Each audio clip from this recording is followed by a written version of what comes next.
चार काम कभी भी संध्या के समय नहीं करने चाहिए। जब दो समय मिलते हैं, सुबह के और सायंकालीन, कोई चार कामों को करने के लिए निषेध बताया गया है। वैसे तो एक बात बताएं, सारे काम निषेध हैं संध्या के समय पर, केवल हरिस्मरण करना चाहिए। संध्या के समय मतलब सुबह के जब समय मिल रहा हो और शाम को जब दिन डूब रहा हो, रात्रि काल प्रारंभ होने वाला हो, इन दोनों संध्याओं के समय पर ऐसा कहते हैं कि श्री महादेव अपने समस्त गणों के साथ, पार्वती जी के साथ विचरण करते हैं। और उस समय जो ध्यान में बैठा हो, जो कथा श्रवण कर रहा हो, जो जप कर रहा हो, जो इस प्रकार भगवत आराधन में हो, उससे महादेव प्रसन्न हो जाते हैं। लेकिन देखो, महादेव का स्वरूप स्वभाव ऐसा है कि महादेव तो नेत्र बंद करके रहते हैं, वो किसी से प्रसन्न या अप्रसन्न नहीं होते। पर उनके जो संग में गण चलते हैं ना, वो सब पर दृष्टि डालते हुए चलते हैं। कौन इस समय खा रहा है, चार कामों के लिए शास्त्र निषिद्ध करते हैं। सबसे पहला आहारम, भोजन नहीं करना चाहिए। दो समय जब मिल रहे हों उस समय आहार नहीं करना चाहिए। क्यों? आहार करने से शरीर में कोई गंभीर बीमारी बनने की संभावना प्रकट हो जाती है। कालांतर में आगे चल करके आप कोई ऐसी बीमारी से ग्रसित हो सकते हैं जो मृत्यु तक भी ले जाए। इसलिए आहार के लिए निषिद्ध किया गया है। संध्या के समय आहार मत लो। दूसरा, संध्या के समय पर गर्भाधान नहीं होना चाहिए। पति पत्नी को उस समय ध्यान रखना चाहिए कि यह भगवत विचरण का समय है। उस समय किसी भी प्रकार का यह भाव उत्पन्न ना हो, नहीं तो होने वाली जो संतान होगी वो या तो अत्यंत रोग से ग्रसित रहेगी या फिर उसके अंदर दैत्य या दानवों जैसी बुद्धि हो जाएगी। वो बड़े होकर के फिर दैत्य दानवों जैसा स्वभाव व्यवहार करने लग जाएगा, आपके वश में नहीं रहेगा। संध्या के समय पर इसलिए ध्यान रखना चाहिए। तीसरा, संध्या काल में जब दो समय मिल रहे हो तब सोना नहीं चाहिए, निद्रा। क्यों? उस समय यदि कोई व्यक्ति सोता है तो उसके घर में दरिद्रता आ जाती है, लक्ष्मी धीरे धीरे निकलने का प्रयास करती है। कहीं ना कहीं आपका धन जो है वो प्रवाहित हो जाएगा, कहीं ना कहीं जाकर के लक्ष्मी निकल ही जाएगी। इसलिए संध्या के समय पर शयन नहीं करना चाहिए, सोना नहीं चाहिए। और अंतिम बताया स्वाध्याय, स्वयं अध्ययन, यह भी संध्या काल में नहीं करना चाहिए, नहीं तो पढ़े हुए विषय की विस्मृति हो जाती है। पढ़ा हुआ विषय जो है वो विस्मृत हो जाता है। अब यहां पर एक बात मन में आती है कि स्वाध्याय में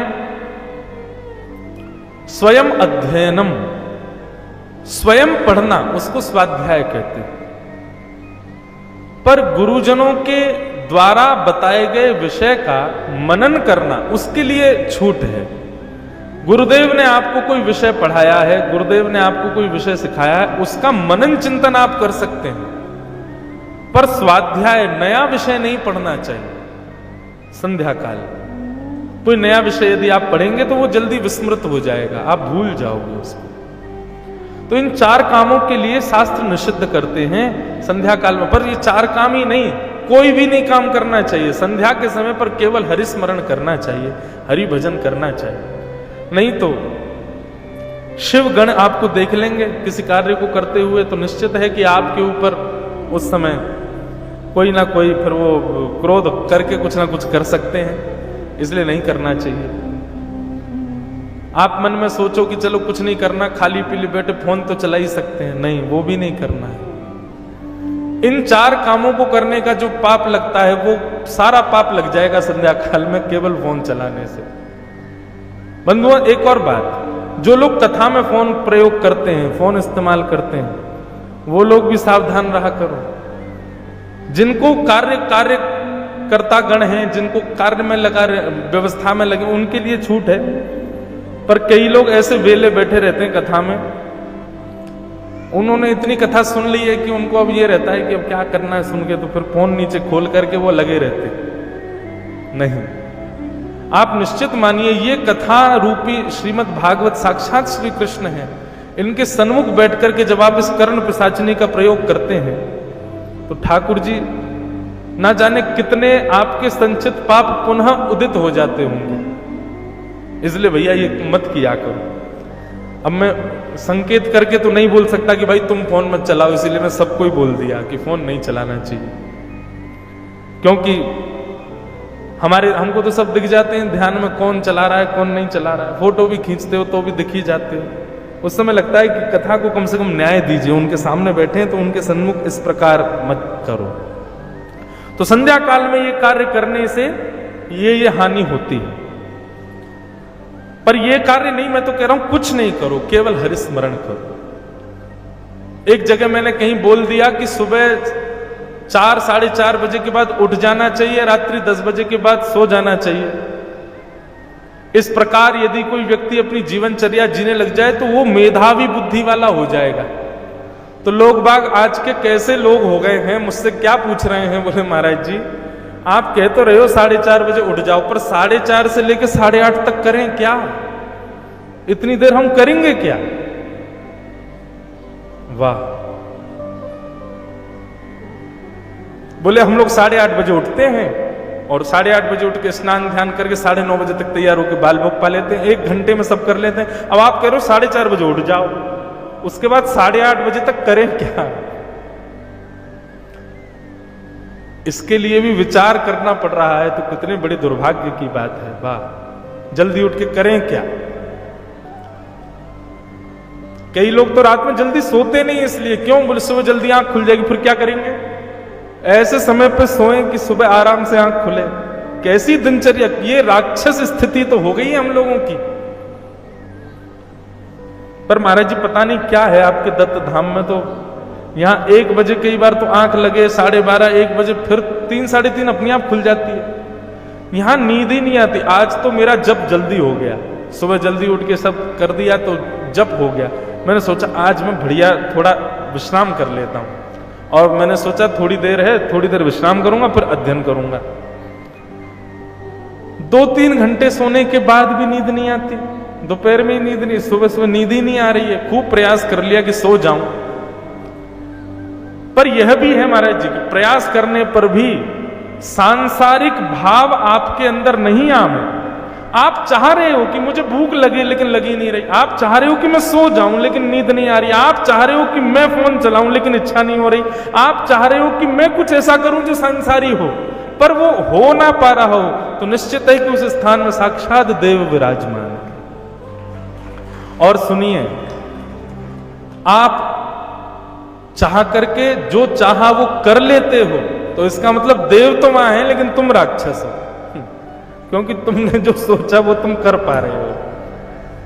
कई ऐसे महानुभाव हैं वो सोच के सो भी जाते हैं, उनको नींद आ भी जा रही है, उनको भूख लग भी जा रही है, वो जो चाह रहे हैं वो कर भी पा रहे हैं। इसका मतलब है कि मनस्थ में अभी वह भाव विद्यमान नहीं हुआ है। तो संध्या काल में कुछ नहीं करना चाहिए, केवल हरिस्मरण करना चाहिए।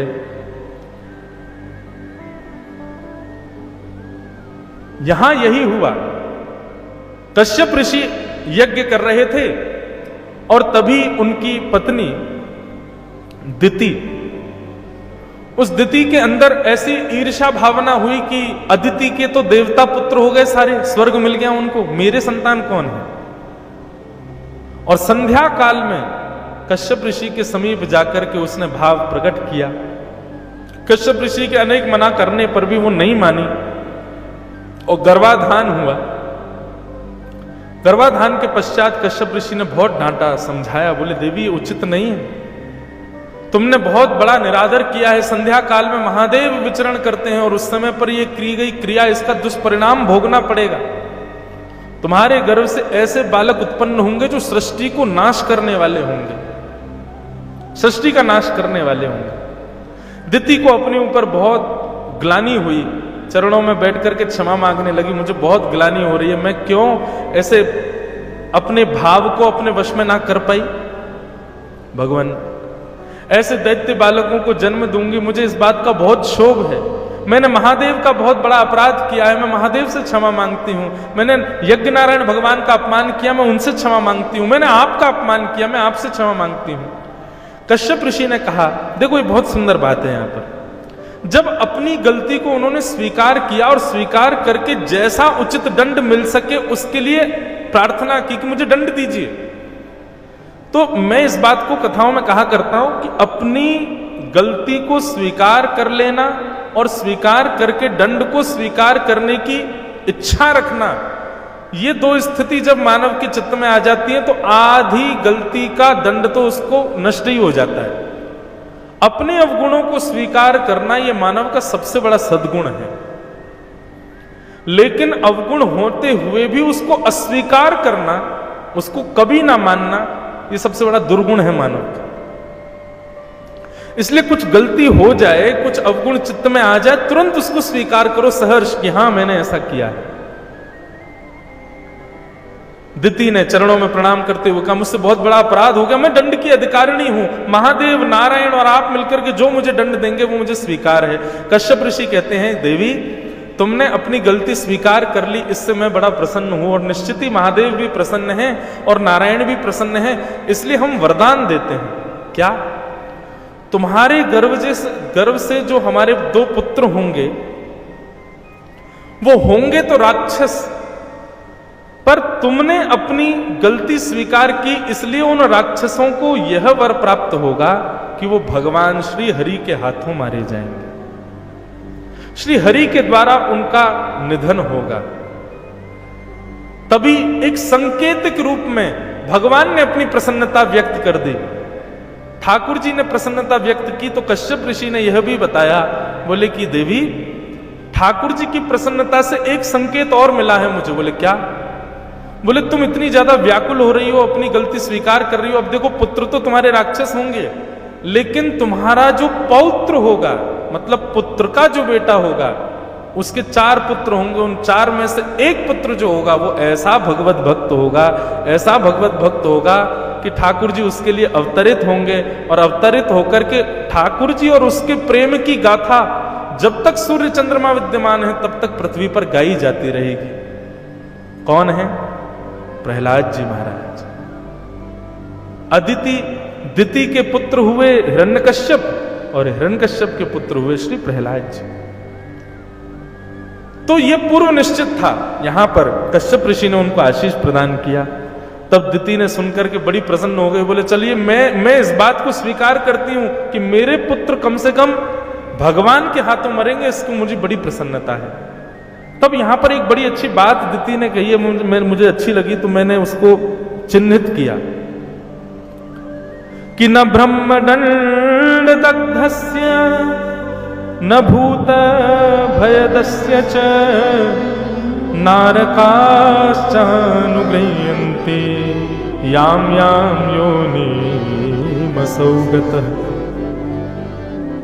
बहुत अच्छी बात है, सीखने और समझने योग्य, जानने योग्य बात।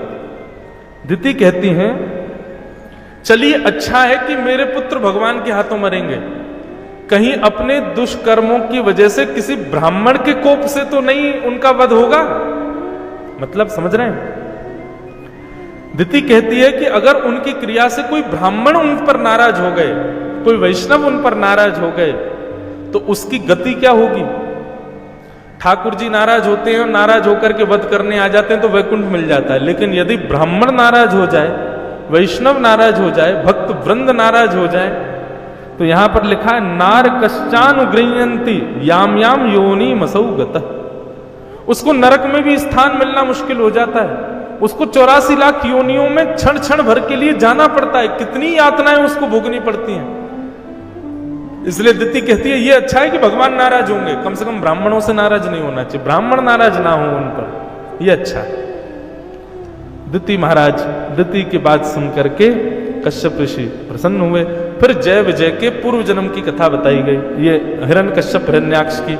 ये पहले जय विजय नाम के भगवान के दूत थे, पार्षद, पर संत अपमान किया। सनक सनंदन सनातन सनत कुमार दर्शन के लिए गए भगवान के, और इन दोनों ने रोक दिया। बंधुओं, संत यदि आपके द्वार पर आए, आप कितने भी व्यस्त हों, बहुत ध्यान से सुनिएगा, कोई वैष्णव द्वार पर आ जाए, संत द्वार पर आ जाए और आप कितने भी व्यस्त हों, किसी भी कार्य में हो, प्रयास करो तत्क्षण प्रस्तुत हो उनके सामने। उनके चित्त में कदापि ये भाव नहीं आ जाए कि हमारा अनादर हो गया। वैसे तो देखो, संतों को भी चाहिए कि ऐसा अपना स्वभाव बनाए कि हर जगह अनादर हो, ऐसी भावना उनके मन में ना आए, यहां मेरा अनादर हो गया, यहां मेरा अनादर हो गया।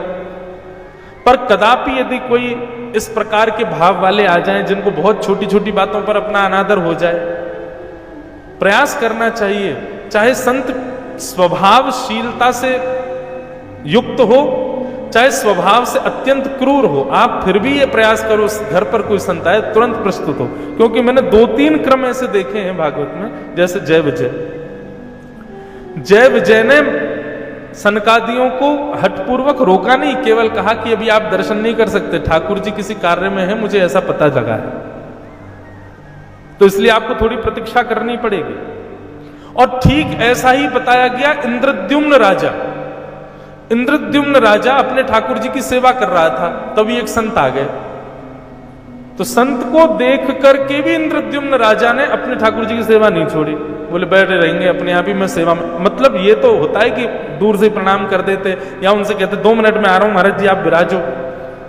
राजा इंद्रद्युम्न ने तो देख करके अनदेखा और कर दिया और लग गए अपने ठाकुर जी की सेवा में, और उसी का परिणाम हुआ वही इंद्रद्युम्न गजेंद्र बना, जिसने गजेंद्र मोक्ष स्तुति गाई, उसको हाथी बनना पड़ा अपने अगले जन्म में। फिर यही प्रसंग आता है जब इंद्र देवताओं के यहां पर सुंदर उत्सव चल रहा था और गंधर्व गा रहे थे, अप्सराएं नृत्य कर रही थी, तभी देवताओं के गुरु बृहस्पति वहां पहुंच गए और इंद्र ने उनको देख करके भी अनदेखा कर दिया, और उसी का परिणाम कि बृहस्पति ने अपनी गुरु पदवी का त्याग कर दिया और देवताओं को मारने के लिए वृत्रासुर नाम का दैत्य प्रकट हुआ, जिसने देवताओं की नाक में दम कर दिया। तो भैया, संत अपमान, गुरु अपराध, वैष्णव अपराध, ठाकुर जी के अपराध में कोई दिक्कत नहीं है, ठाकुर जी क्षमा कर देते हैं, पर वैष्णव संत भक्तों का कभी अपमान नहीं करना चाहिए। हमारे वृंदावन की घटना याद आई।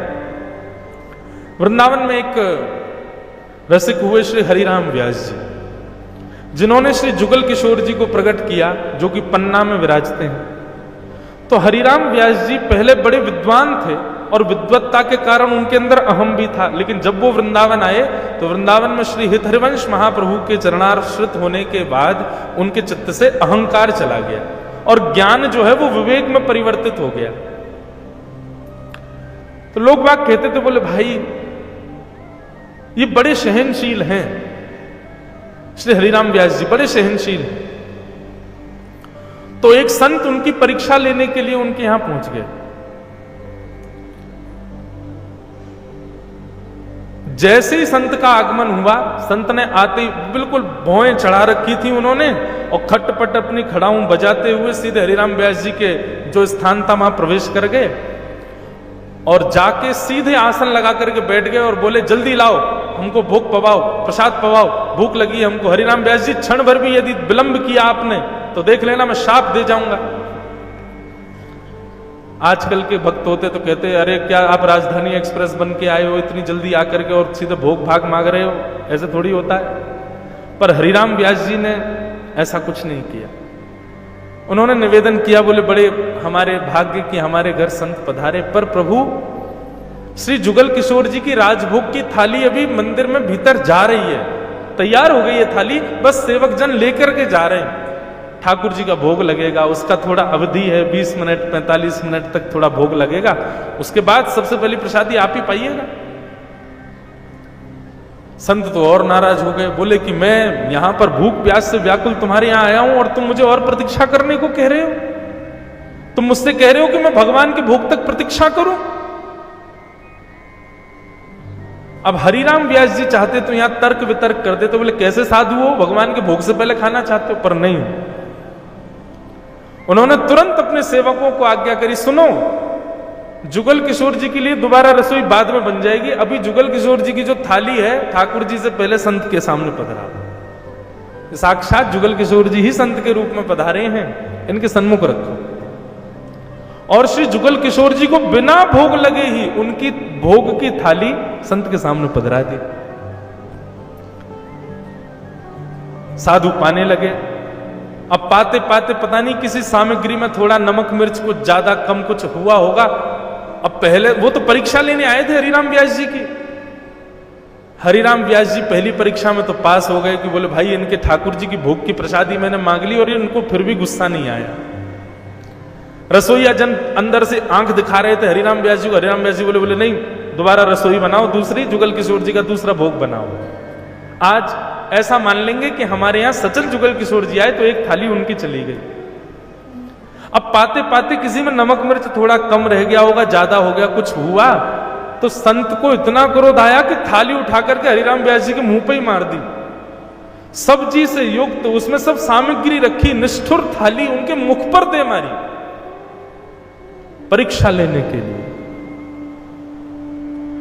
हरिराम व्यास जी मुख पर जैसी थाली पड़ी तो अपने अंग प्रत्यंगों में जहां कहीं दाल कड़ी छींटे गिरे, चावल गिर गए, रोटी गिर गई, वहां से उसको ऐसे समेटने लगे और समेट करके एक एक अन्न एक एक वस्तु को समेट करके और ऐसे अपनी झोली में भरने लगे। और हरिराम व्यास जी बोले मैंने तो गुरुजनों से सुना था कि साधु बड़े कृपालु होते हैं, पर आज देख लिया। तभी हरिराम व्यास जी का एक सेवक आ गया। बोले क्या साधुता दिख रही है आपको इसमें? हमारे जुगल किशोर जी की थाली खा गया बाबा, ऊपर से आपके मुंह पे दे मारी और आप कह रहे हो ये साधुता। बोले ए चुप हो जाओ, देख नहीं रहे हो? संत जब प्रसाद पाते हैं तो प्रसाद पाने के बाद उनकी टूक प्रसादी पाने से भक्ति बढ़ती है। जो संत छोड़ दें अपनी थाली में उसको पाने से हमारे भीतर भाव निर्मित होता है। परंतु आज मेरे साथ तो अद्भुत हुआ। संत ने झूठन प्रसादी छोड़ी नहीं, बल्कि झूठन प्रसादी मेरे मुख पे ही दे मारी। लो ठूस लो अपने मुख में, लो खाओ इसको, पाओ। छोड़ करके जाते फिर उसमें से बीन करके मैं पाता, पर इन्होंने तो मेरे मुख पर प्रस्तुति ही कर दी है। इसलिए संत बड़े परमार्थी। मैं तो चरणों में आहा, जैसे हरिराम व्यास जी ने ये बात कही, सामने बैठे हुए संत वो तो परीक्षा के भाव से आए थे, नेत्रों में आंसू आ गए, हरिराम व्यास जी के चरणों से लिपट गए। बोले मुझे क्षमा करो, मैं तो आपके धैर्य का परीक्षण करने आया था कि मैंने सुना है कि आप वृंदावन आकर के धैर्यवान हो गए हो, तो देखूं तो सही कितना धैर्य। बोले आप नहीं आए हैं, श्री जुगल किशोर जी ही आपके रूप में आए हैं। पर माफ कीजिएगा, मैं आपको हृदय से कह रहा हूं, मुझे किंचित क्षोभ नहीं हुआ। मुझे बहुत प्रिय लगा कि आपने ऐसा मेरे साथ किया। तो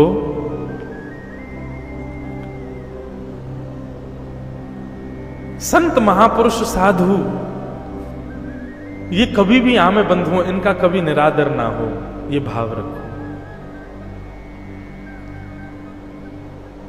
अपनी मन की इच्छाओं पर काबू करने वाला व्यक्ति वैष्णव कहलाता है। तो संतों का कभी अपराध मत करना बंधु। कोई द्वार पर आ जाए, घर पर आ जाए, आप अपने 100 काम छोड़ करके उनकी सेवा में जाओ। एक बार को ठाकुर जी की सेवा चल रही है तो थोड़ा इशारा कर दो, बोले महाराज जी बस 5 मिनट में आया, बहुत विनम्रता पूर्वक। और फिर उसके बाद यही जानो कि गोपाल जी ही आए हैं, उसी भाव से उनका आदर सत्कार करो। जय और विजय ने वैकुंठ में आए सनकादियों का अपराध किया, अपमान किया, उनको रोक दिया। 5 ने मिलकर के, 4 ने उनको श्राप दे दिया। बोले आप ठाकुर जी के सेवक बनने के अधिकारी नहीं हो, संतों को रोकते हो, राक्षस प्रवृत्ति है, यहां कैसे रह सकते हो, जाओ राक्षस हो जाओ। और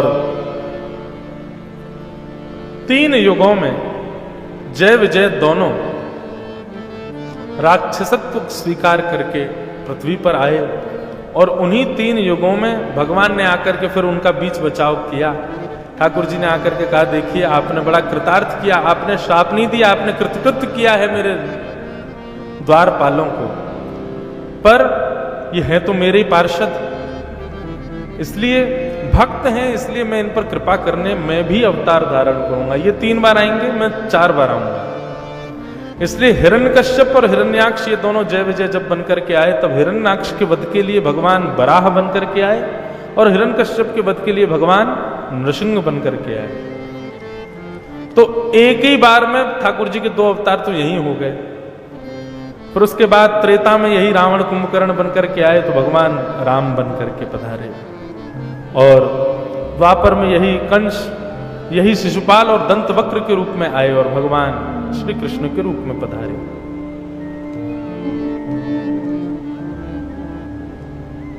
कलयुग में क्यों नहीं भेजा इन दोनों को, जय विजय को जब 3 युग में भेजा था तो कलयुग में क्यों नहीं भेजा? क्योंकि बंधुओं, कलयुग में हर प्राणी राक्षस है। यहां हर प्राणी के भीतर राक्षसत्व विद्यमान है।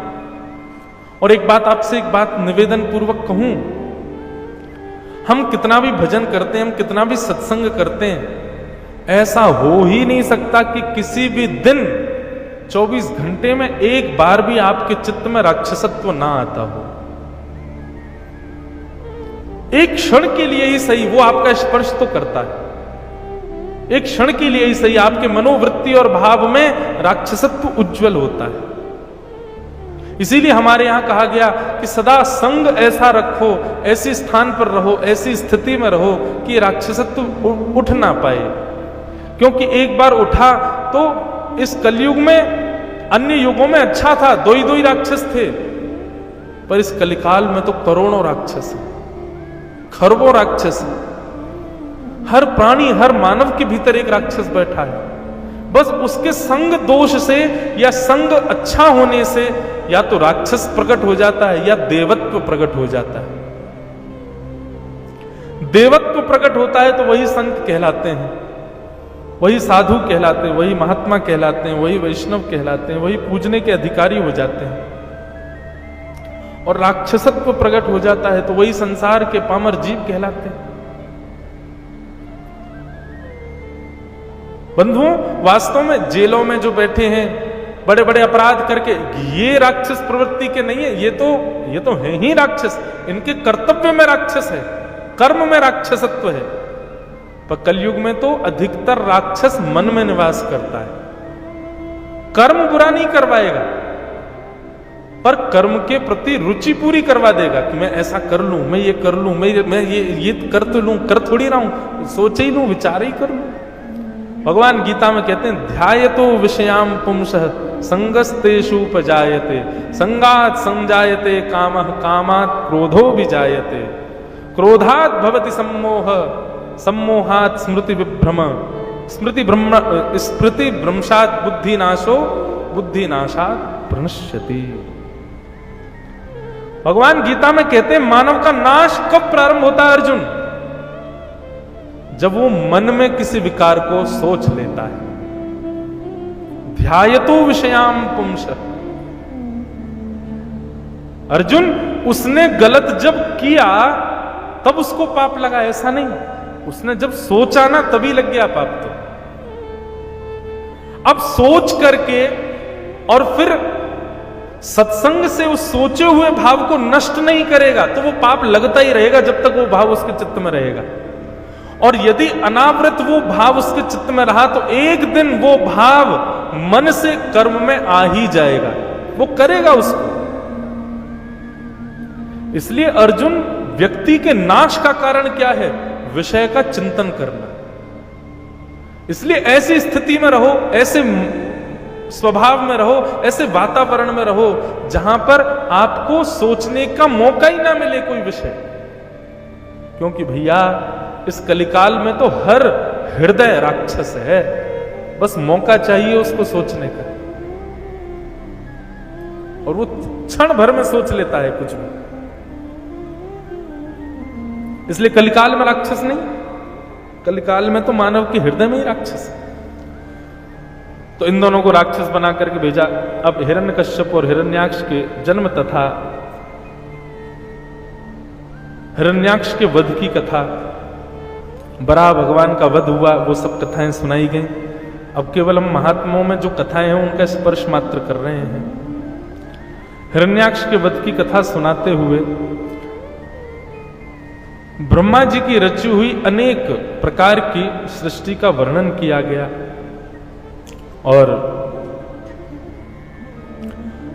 अब पृथ्वी अपने यथा योग्य स्थान पर पुनर्विराजमान हो गई। तब ब्रह्मा जी ने स्वयंभू मनु शत्रुपा से कहा, अब तुम जाओ और जाकर के सृष्टि करना प्रारंभ करो। तो कल मैंने बताया था कि ब्रह्मा जी ने अपने शरीर को ही 2 अंगों में परिवर्तित कर दिया था, जहां पर दाहिने अंग से स्वयंभू मनु और बाम अंग से शत्रुपा प्रकट हुए। दोनों ने जाकर के पृथ्वी पर सृष्टि करना प्रारंभ किया और इनके 5 संतान हुई। 2 पुत्र हुए, 3 पुत्री हुई।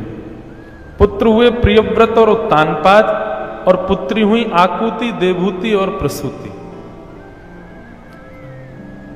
इस प्रकार मनु महाराज ने आकर के यहां 5 संतानों को जन्म दिया और इन्हीं से ही सृष्टि होते होते आज यहां तक हम पहुंच गए। हमारे पूर्वज बंदर नहीं है बंधुओं, हम आदि मानवों की संतान नहीं। आदि मानव का मतलब हम लोगों ने क्या समझ लिया, जो हमको बंदर के रूप में दिखाया गया। आदि मतलब प्रथम, और मानव कौन थे? आदि मानव थे श्री स्वयंभू मनु। और हमारी आदि मानवों में प्रथम पुरुष में प्रथम स्त्री कौन थी? प्रथम स्त्री थी शत्रुपा। उनकी 3 पुत्री हुई, आकुति, देवहूति, प्रसूति। आकुति मतलब जो अपने गर्भ से भगवत प्रिय लगने वाले वैष्णवों को जन्म दे, वो आकुति। और देवहूति मतलब जो अपने गर्भ से साक्षात देव को जन्म दे, वो देवहूति। और प्रसूति मतलब भगवत भक्तों को जन्म दे, वो प्रसूति। आकुति, देवहूति और प्रसूति। अब यहां देवहूति माता का प्रसंग आगे लिया गया, जिनके यहां भगवान कपिल का प्रादुर्भाव हुआ।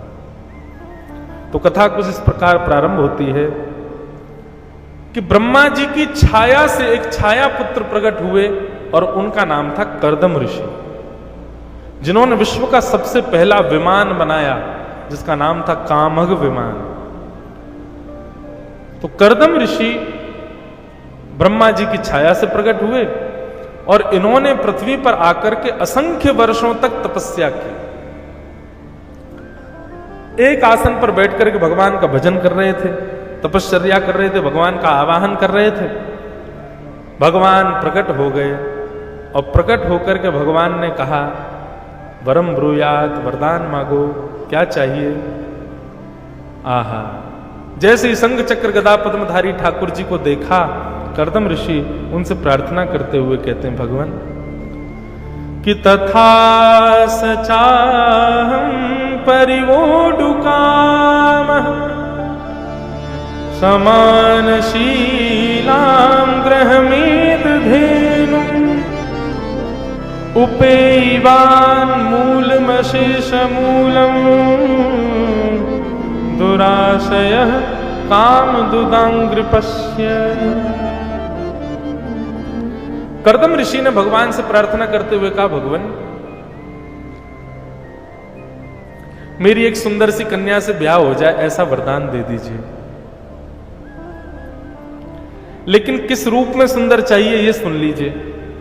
बोले, मैं आपसे जितना प्रेम करता हूं, आप मुझे जितने प्रिय लगते हो, मेरा आपकी सेवा में जितना मन लगता है, मेरी आपकी कथा में जितना रुचि है, जितना मेरे आपके भजन भाव में रुचि है, उससे कई गुना ज्यादा रुचि रखने वाली आपके प्रति ऐसी कन्या से मेरा ब्याह हो जाए, ऐसा मुझे वरदान दे दीजिए।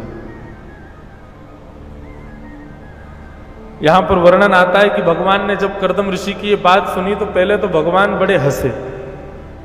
भगवान बोले, दोबारा बोलना, एक बार और रिपीट करो अपना वरदान, क्या चाहिए तुमको? बोले कि ऐसी कन्या से ब्याह करा दो जो मुझसे ज्यादा आपसे प्रेम करती हो। भगवान बोले, अद्भुत, ये कितना अच्छा वरदान मांग रहे हो कर्दम ऋषि आप, और तुम इस वरदान के लिए 1000 वर्ष से तपस्या कर रहे थे? बोले, जी भगवान। बोले, वास्तव में तुमको यही चाहिए? बोले, हाँ। भगवान को भी विश्वास नहीं हुआ कर्दम ऋषि की मांगी हुई भाव पर। भगवान बोले, दूंगा मैं, लेकिन पहले ये बताओ भाव क्या है, तुम्हारा मन क्या है, चाहते क्या हो? बोले नाथ अकेले आपको ना भजूं, युगल होकर के भजूं, मैं भी भजूं और वो भी भजे, दोनों मिलकर के आपका भजन करें, आपकी सेवा करें, आपकी स्मृति करें। मैं बैठ करके सुनूं, वो मुझे कथा सुनाए, वो बैठ करके सुने, मैं उसको कथा सुनाऊं। ऐसी मेरी चित्त वृत्ति है, ऐसी मेरी भावना है चित्त की। जब कर्दम ऋषि व्याख्यान कर रहे थे तो भगवान के नेत्रों से प्रेमाश्रु छलक पड़े। बंधुओं, मैं कहा करता हूं कि ठाकुर जी से कुछ मांगना है ना, तो केवल अपने सुख के लिए और अपने सांसारिक भोग विलास के लिए कुछ मत मांगो। यदि संसार में कुछ वस्तु चाहिए भी तो वह वस्तु भी भगवत संबंधी बना करके मांगो। मतलब पुत्र की कामना है तो ठाकुर जी से कहो, हे ठाकुर जी एक ऐसा पुत्र दो जो आपकी नित्य सेवा करे, एक ऐसा पुत्र प्रदान करो। अब इसमें देखिए भावना आपकी शुद्ध होनी चाहिए। अब आप कहीं ये सोचो कि ठाकुर जी से ही तो बोलना है कि आपकी सेवा करे, ऐसा पुत्र दो, अब पुत्र मिल जाएगा फिर उससे जो कराना है वो हम कराएंगे, ऐसी बात नहीं। आपके मन में भी शुद्ध भाव होना चाहिए कि नहीं, मुझे इसी प्रेरणा से पुत्र चाहिए कि वो आपकी सेवा करे। हे ठाकुर जी नासिक में हमारा बढ़िया सा एक घर बनवा दो, हमारा घर बनवा दो। ऐसा मांगोगे तो सांसारिक उपभोग की बात हो जाएगी। ठाकुर जी से कहो, ठाकुर जी नासिक में बढ़िया सी कॉलोनी में एक आपकी सुंदर सी कुटिया बन जाए और उस कुटिया के एक कोने में मैं और मेरी पत्नी और बच्चे भी रहेंगे। घर आपका ही है, हम तो केवल वहां आपकी सेवा के भाव से निवास करेंगे। आप कहोगे व्यास जी की बात सुन करके बढ़िया है, ठाकुर जी से कह देंगे घर बन जाएगा तो ठाकुर जी को कोने में बैठा देंगे, हम पूरे घर में राज करेंगे। नहीं, होता यही है, घरों में ठाकुर जी कोने में ही बैठे मिलते हैं। एक बात देखिए, मैं किसी के विरोध में नहीं हूं, पर ठाकुर जी ठाठ से विराजे, लगे कि हां उनका घर है, उनका स्थान है, उनका कक्ष है। महाराज जी हमारे घर पे मंदिर अलग है और हमारे लाल जी का कक्ष अलग है। हमारे लाल जी ऊपर के मंजिल पर विराजते हैं, ठाठ से पूरा कक्ष है, उसमें जो ठाकुर जी की उपयोगिता, एक बगल का एक हॉल है वो भी ठाकुर जी का, वहां कोई किसी का प्रवेश नहीं है, बस ठाकुर जी विराजते हैं, दर्शनार्थी जाते हैं। किसी ने मुझसे बहुत कहा, बोले मंदिर, मैंने कि मंदिर में तो जिनसे मांगना होता है ऐसे ठाकुर जी बैठे रहते हैं, ये तो हमारे लेवे वाले ठाकुर जी हैं, देवे वाले नहीं है। और ये ठाकुर जी नहीं है, ये भैया भगवान नहीं है, मेरे लाला हैं। ये तो कमरा में विराजेंगे, अपने कमरा में सोएंगे, वहीं विराजेंगे। पूरा भवन उनका है, ऐसा लगना चाहिए आपके घर में आकर के।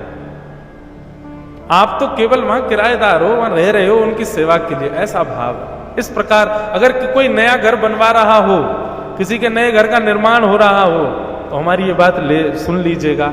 घर का निर्माण अभी हम कैसे कराते, बेटी को ये पसंद है ऐसा बनवा दो, पत्नी को ये वाली प्रिंटिंग पसंद है ये लगवा दो, मुझे ये वाला भाव पसंद है तो ऐसे घर में डाइनिंग टेबल हो, ये हो वो नहीं। कथा सुनो, ठाकुर जी को क्या प्रिय लगता है, ठाकुर जी को जो जो प्रिय वैसा घर बनवाओ। अब उसके बाद ठाकुर जी चाहे जहां विराजें, चाहे छोटे से स्थान में विराजें, लेकिन पूरा घर ठाकुर जी की इच्छा अनुसार बनाए तो घर उन्हीं का ही है। और जब इस भावना से आप घर भी बनाओगे ना तो उसमें सांसारिक भोग प्रवेश नहीं करेंगे। इस भावना से पत्नी से ब्याह करोगे कि वह भगवत प्रीति करने वाली हो, तो पत्नी फिर वो भक्त ही मिलेगी। पति की भावना हो कि वो वैष्णव हो, वो ठाकुर जी की सेवा करे, वो भगवत भाव से युक्त हो, तो फिर वैसा ही मिलेगा। इस श्लोक को याद कर लेना कर्दम ऋषि जी के, और नित्य अपने ठाकुर जी से बोला करो कि तथा सचाहम परिवोडु काम समान शीलाम ग्रह में दधेनु उपेवान मूलमशेष मूलम दुराशय काम दुदांग्रिपश्य। हे नाथ, मैं युगल होकर के आपको भजना चाहता हूं। एक महाराज जी कथा आती है, हमारे सप्त निधियों में एक निधि है श्री मदन मोहन लाल जी, जो कि करौली में विराजते हैं। तो श्री मदन मोहन जी के एक भक्त हुए काले खां। थे तो वो मुस्लिम, पर वही बात है, मेरो मन गिरधर छवि पे अटक्यो, सजल श्याम घन वरण लीन है, फिर चित अनत न भटक्यो। आपका मन ठाकुर जी में यदि लगा है तो ठाकुर जी से परे जाने पर अन्य भावों में आपकी चित्तवृत्ति जा सकती है, पर ठाकुर जी का मन यदि आप में लग गया तो उनके अलावा किसी में मन लगेगा ही नहीं आपका। ठाकुर जी के अलावा कोई भाए ना, कोई सुहाए ना, तो समझो कि ठाकुर जी का मन आप में लगा, आपका नहीं लगा उनमें। तो ऐसे एक काले खां नाम के सुंदर भक्त थे। काले खां के साथ में क्या हुआ कि वो मंदिर में अपने घर के जीवन यापन के लिए केवल एक कार्यकर्ता बनकर के गए थे, और मंदिर में उनको झाड़ू लगाने की सेवा थी, तो मंदिर के बाहर के परिसर में झाड़ू लगाते थे, भीतर उनको प्रवेश भी नहीं था।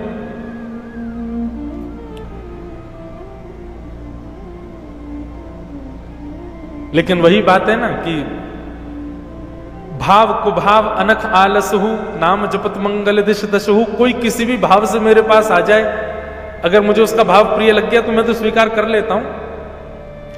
काले खां तो केवल वेतन लेने के लिए झाड़ू पोंछा करने जाते थे मंदिर के बाहर के परिसर में। उनको कोई मतलब नहीं था मदन मोहन जी की आरती भोग ये सब क्या है, क्या हम उस धर्म के ही नहीं है तो हम क्यों भजे। लेकिन एक दिन झाड़ू लगाते लगाते लगाते जैसे ही मुख्य द्वार के सामने से झाड़ू लगा के जा रहे थे, देखते भी नहीं थे वो भीतर। बोले क्या करना है, देख के हमारे खुदा हैं, हम इनके भगवान को क्यों देखें। गलती से उनकी दृष्टि भीतर पड़ गई और उस समय गर्भगृह के कपाट खुले हुए थे। त्रिभंग लली श्याम सुंदर का जैसे दर्शन किया काले खां ने, आहा, बस वो एक क्षण का दर्शन हुआ और इतने में ही पुजारी जी ने पर्दा कर दिया। तो जैसे मानो किसी प्यासे को एक बूंद जल दिखा करके और फिर पूरा घड़ा फोड़ दिया गया हो। काले खां अपना हृदय पकड़ करके बैठ गए, बोले कि ये मैंने